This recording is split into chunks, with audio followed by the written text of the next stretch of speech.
Allan Aguirre with your Incorruptible 2-minute warning. Bam. Hey, sorry I couldn't make it yesterday. I was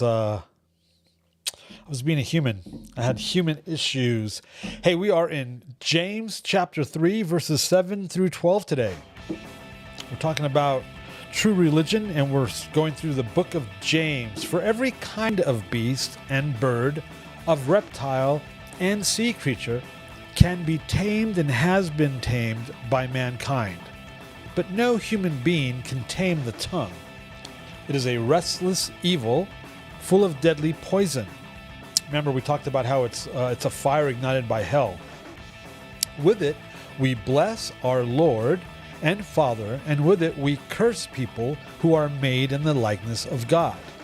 From the same mouth come blessing and cursing. My brothers, these things ought not to be so.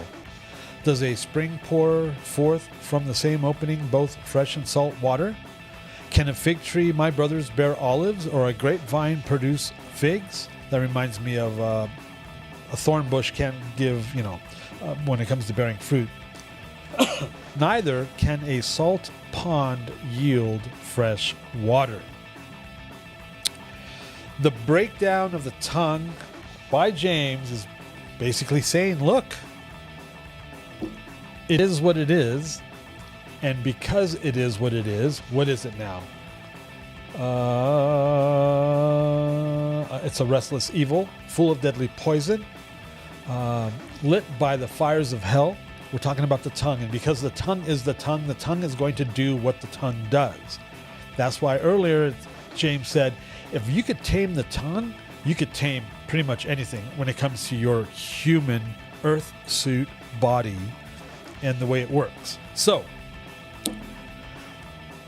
as we continue to go through James, we'll see why this is important because, well, there's a standard. There are standards that we need to live by.